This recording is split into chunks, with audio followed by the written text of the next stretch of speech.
parts de marché qui ont été gagnées par le fret ferroviaire privé, qui représente aujourd'hui 40% de parts de marché à peu près, a été fait au détriment du fret public, de fret SNCF, et non pas au détriment des poids lourds, contrairement à ce qui était annoncé et contrairement à ce qui justifiait officiellement aux yeux de la Commission européenne l'ouverture du marché. En fait, il y a 3 types d'opérateurs privés.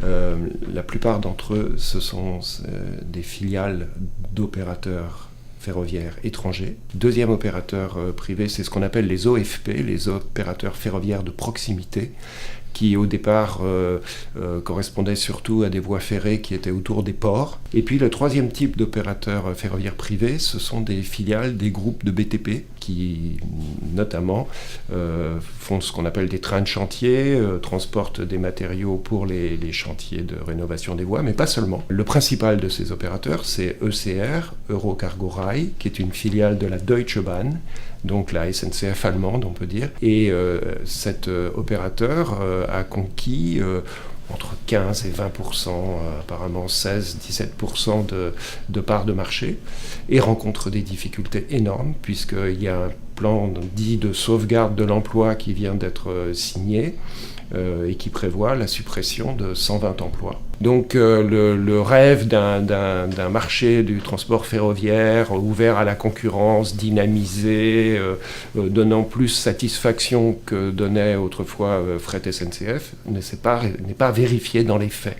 Et c'est ça qui est important, ce sont les faits. Les entreprises privées représentent 40% de parts de marché, et sur ces 40%, 60% sont réalisés par ECR au premier chef, et ensuite VFLI. Pour contourner le statut des cheminots, pour obtenir des facilités dans les horaires de travail, la SNCF a créé cette filiale. La SNCF est le premier transporteur routier de France par sa filiale Géodis, qui est vraiment une très très grosse entreprise et qui fait rouler énormément de camions et qui donc eux aussi entrent en concurrence avec tout le transport de marchandises par voie ferrée. Et ces entreprises routières, qu'elles soient contrôlées par la SNCF ou pas, bénéficient d'avantages énormes.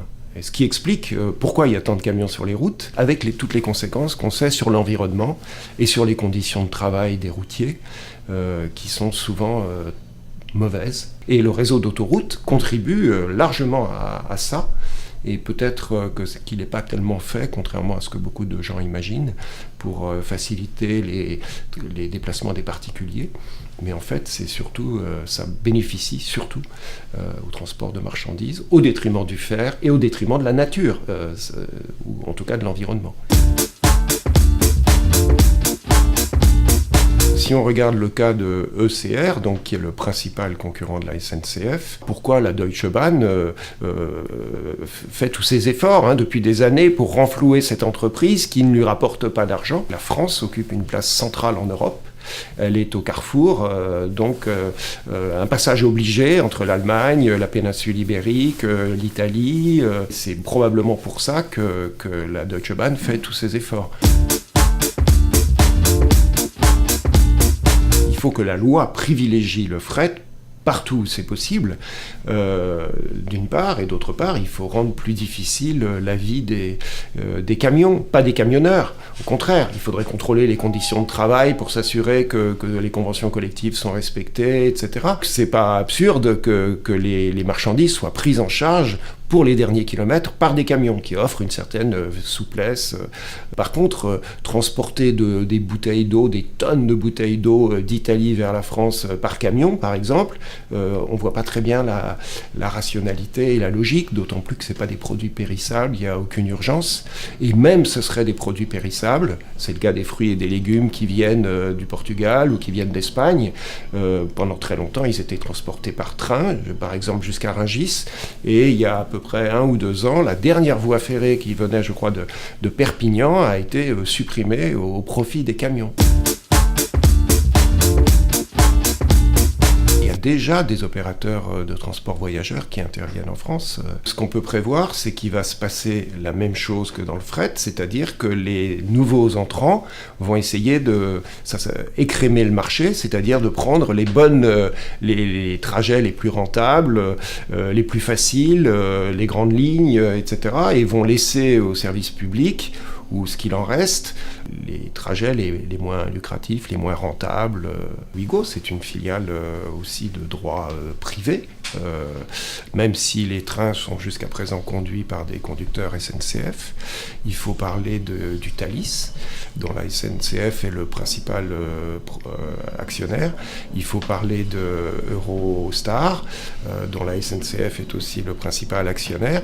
Et tout ça, ce sont des entreprises de droit privé. Donc d'une certaine façon, ces entreprises sont au transport voyageur ce que VFLI est au transport du fret.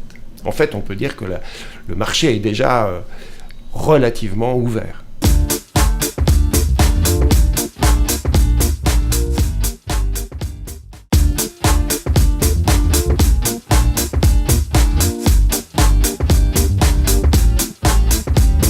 Le projet Charles de Gaulle Express, c'est une ligne ferroviaire qui relie l'aéroport, la plateforme aéroportuaire à Paris, une ligne directe. Projet qui existe depuis longtemps, porté notamment par Aéroports de Paris. C'est une ligne privée qui aujourd'hui est prévue à 24 € le ticket. Absolument inutile pour les usagers du quotidien qui, eux, sont des centaines de milliers chaque jour à prendre la ligne du RER B, soit pour aller travailler vers Paris, soit pour aller sur la plateforme aéroportuaire travailler, puisque c'est quand même un pôle d'emploi de plus de 90 000 emplois, aujourd'hui inaccessible par les transports en commun quand on est à un Mitrien par exemple. Des grands groupes comme Vinci se sont retirés du projet parce que pas assez rentable. Aujourd'hui, je pense qu'Aéroports de Paris fait le forcing pour avoir une ligne dédiée et essayer d'engager tous les moyens possibles pour mettre en place cette ligne, avec des montages financiers qui sont hasardeux, douteux et qui, à mon sens, alors qu'on nous dit le contraire, vont solliciter des fonds publics pour de financer qu'une ligne extrêmement privée. C'est quelque chose à quoi on s'oppose fortement, nous les élus locaux et les élus et puis associations. Aucun centime public ne doit financer un projet privé tel que celui-ci. Les usagers du quotidien ont besoin qu'on rénove leur ligne du RER B, qu'on boucle la ligne, qu'il y a de nombreux investissements à faire. Des 400 000 € de réseau pourraient être utilisés pour changer l'allée caténaire, pour changer le matériel roulant. Pour ces projets-là, il n'y a jamais de possibilité d'investissement. Et on se rend compte que soudainement, toutes ces entreprises qui utilisent et du capital privé et du capital public se regroupent pour faire un projet qui est, je dis, écologiquement et socialement inutile, et pour les travailleurs du secteur et pour les habitants de nos régions. On utilise l'argent des contribuables pour un projet qui ne servira que quelques-uns, c'est-à-dire des voyagistes d'affaires. Nous avons des usagers qui souffrent au quotidien. La Seine-Saint-Denis ou la Seine-et-Marne connaît une croissance démographique assez importante depuis plusieurs années, du fait que se loger sur Paris devient extrêmement difficile, les populations s'éloignent et viennent habiter dans nos secteurs et donc ont un besoin de se déplacer. On a quand même des infrastructures routières complètement saturées et donc le moyen de se transporter demain, c'est forcément les transports en commun. Aujourd'hui, la situation du RER B, on la connaît, c'est 900 000 usagers jour et elle est elle aussi saturée. Donc il y a un besoin de développement du transport public pour permettre aux gens tout simplement d'aller travailler ou d'aller à l'université ou de pouvoir se déplacer dans le secteur. Bientôt, nous verrons, je l'espère, la ligne 17 arriver. Et ça, c'est un nouvel outil, un nouveau transport public qui va aider les populations à pouvoir se transporter. Et en plus, j'ajoute que cette ligne 17 va rejoindre elle aussi l'aéroport. Donc ça veut dire qu'on crée déjà une offre de service public qui va relier l'aéroport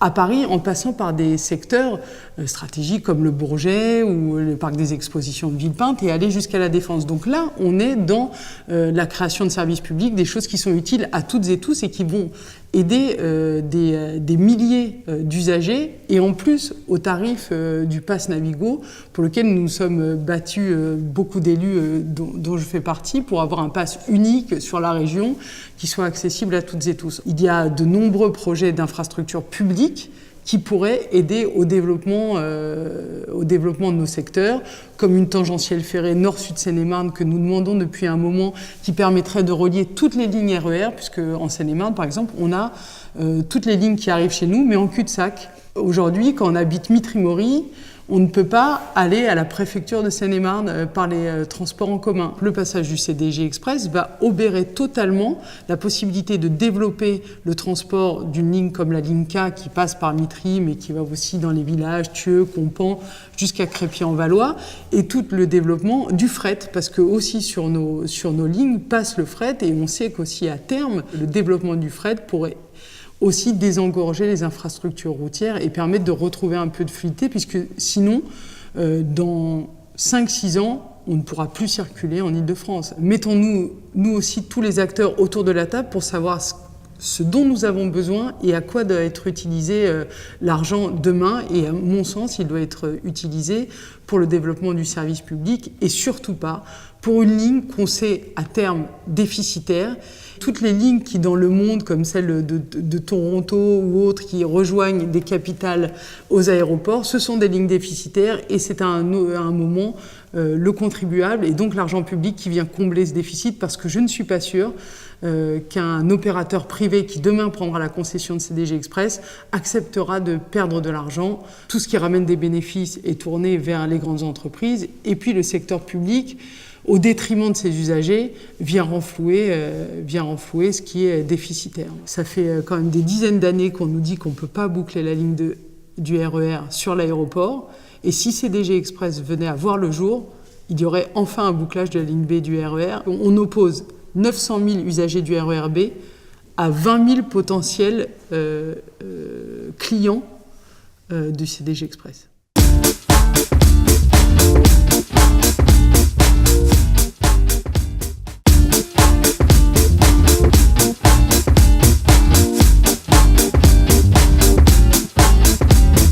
On a par exemple aujourd'hui un recul nécessaire sur le fret ferroviaire. Effectivement, depuis 10 ans que c'est libéralisé, on l'a en France, on voit ce que ça donne, mais on voit ce que ça donne aussi dans toute l'Europe aujourd'hui. On est à plus de 600 ou 700 entreprises ferroviaires. Alors forcément, l'entreprise historique, elle a gardé en général 2/3, 60% du trafic, mais les conditions de salariés ne sont plus du tout les mêmes. On a à la fois un dumping social, un dumping salarial, un dumping sur la formation. Et la formation, elle a des conséquences sur la sécurité du personnel et sur la sécurité des transports. On ajoute à cela le dumping fiscal entre pays. On a demandé, par exemple, au nom de la Fédération européenne des transports, un retour d'expérience du fret ferroviaire. C'était d'ailleurs ce qui était prévu à l'issue des 3 premiers paquets ferroviaires. Et ce retour d'expérience est refusé systématiquement par l'Europe. Il y a un objectif réel qui est le démantèlement des entreprises publiques. Et l'objectif affiché, c'est redonner de la part modale aux ferroviaires au détriment des transports les plus polluants. Le trafic ferroviaire en Europe, il a baissé. Il a baissé de moitié en France. L'exemple le plus cassant fixé, la France, où il a baissé de moitié. On a une culture ferroviaire commune, mais on a par exemple l'approche sur le service public, la notion de service public telle qu'on l'a définie en France, elle n'est pas la même dans les différents pays. Faire du rail, ça s'improvise pas. C'est faire quand même rouler des centaines de tonnes sur 2 fois 5 cm de rail, hein, donc ça laisse pas place à l'improvisation. Et donc il faut un haut niveau de formation. On a des heures de formation de conducteurs qui vont de 50 à 1000 heures. Bon, effectivement, quand vous faites une formation de 50 heures, vous n'êtes quand même moins apte à conduire un train que celui qui a mis 1000 heures de formation. C'est important pour la Fédération européenne de garder les conditions de travail des cheminots, de garder leur statut social et de répondre aux besoins des usagers. Aujourd'hui, l'État anglais donne 3 fois plus d'argent public qu'il ne donnait à la British Railway. Les tarifs des billets en Angleterre, les tickets de train, évoluent 2,5 fois plus vite que les salaires. Vous avez pas de qualité de service, des trains bondés, des trains qui roulent très lentement. D'ailleurs, il y a tout un mouvement important en Angleterre qui monte, à la fois par le Parti travailliste, qui lui a un véritable programme de nationalisation et qui est soutenu par l'ensemble des syndicats cheminots. Mais on a même aussi le maire de Londres qui est conservateur, qui a déclaré qu'il fallait faire quelque chose pour remunicipaliser les transports urbains à Londres. Le principal concurrent du rail aujourd'hui, c'est la route, à la fois sur le marchandise par les camions routiers, et là je ne vais pas vous faire de dessin, vous connaissez tous le dumping extrême qu'il peut y avoir dans le routier, mais maintenant ça vient concurrencer les lignes de train intercités et aussi les lignes régionales avec des opérateurs comme Flixbus qui n'ont rien à envier, excusez-moi du terme, en conditions sociales aux travailleurs routiers de l'Est. Le ferroviaire paye ses péages, il paye le coût de son infrastructure, et la route ne le paye pas. Aujourd'hui, ce qui paye principalement la route, c'est les automobilistes et puis le contribuable. C'est pas le péage d'un camion qui va rentabiliser une infrastructure routière. Le rééquilibrage modal, il passe par l'infrastructure, il passe par le coût de l'infrastructure.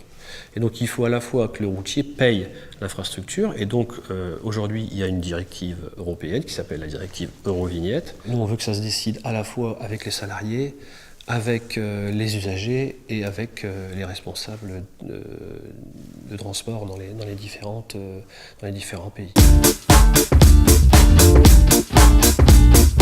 L'avenir est dans la mobilisation des salariés et des usagers, à ne pas tenter l'aventure libérale, parce qu'on sait où ça va mener, et on le sait d'autant mieux dans le ferroviaire que le ferroviaire est à l'origine des compagnies privées qui ont été nationalisées parce qu'il y avait une faillite considérable. Dans un système capitaliste, il faut concentrer les moyens de production pour avoir des coûts moindres. Et donc la multiplication d'acteurs, ça ne va pas marcher. On voit aujourd'hui dans le fret, il y a 700 entreprises privées, ça ne marche pas. Ça peut marcher sur quelques niches, mais au bout d'un moment, on a énormément de problèmes. On a des problèmes de recrutement, des problèmes de sécurité, des problèmes de vieillissement. Donc aujourd'hui, on entretient l'illusion parce qu'on est encore sur du matériel un peu vétuste, mais ce qui fonctionne encore. On est encore sur un savoir-faire, sur des cheminots qui est encore présent. Aujourd'hui, l'infrastructure anglaise appartient à une compagnie privée qui à 100% appartient à l'État, donc qui est sous tutelle. Donc en gros, c'est une entreprise publique qui dit pas son nom. Donc il y a un effet de concentration qui est quand même logique, qui est naturel dans une économie libérale, qui va en contradiction avec la multiplication des acteurs. Tout passera par la mobilisation des salariés et des usagers à convaincre le politique que les économies qu'il pense faire en privatisant, c'est une économie à court terme.